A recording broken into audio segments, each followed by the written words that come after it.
Putting drills that we use generally come down to getting the spine and the wrists and the arms right. So they're the main things with putting. If you can get in a mirror, and you know, this is probably the biggest one that's going to get your posture right and your arms right.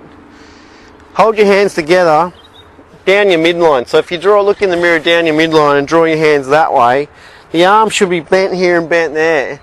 Now you slide this down a bit with the right hand. All that's going to do is lower the right shoulder and keep the left shoulder higher, but the hands and the body will still be in this midline of the body.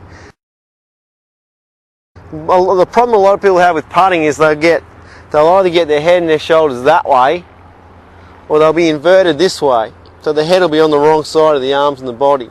Pretty much it's really important to be able to move around the spine and just keeps the arms the same. So that's a really good one to do, and even if you can draw a line on the mirror, check that your spine's on the mirror, that your hands, when you move them down, you move them around, look like they're in this shape.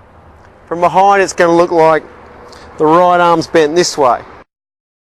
The biggest problem I see really is that people tend to putt with straight arms and the right arm will look like this. So pretty much it can't move around the body this way.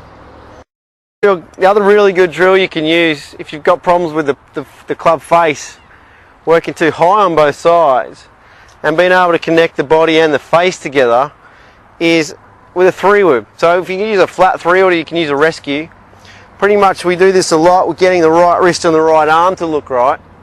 So you can see there when I put it on, I've got angle on the right wrist, the right arm's bent, and the right shoulder's lower.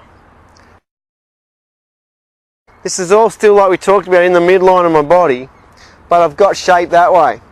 So really the putter head, or the 3-wood head, if we work the body in the right direction, will work flat on the ground. People who have the shoulders wrong and the wrists wrong won't be able to work the 3-wood flat. So if you look at it from behind, what we're trying to do is keep the 3-wood with the body moving in a sweeping motion this way. Now, most people will have problems with the 3-wood changing its loft, but you'll actually be able to, if you keep the shape of your arms and you move this around the body like this, you'll be able to hold putts and get the proper roll on the ball.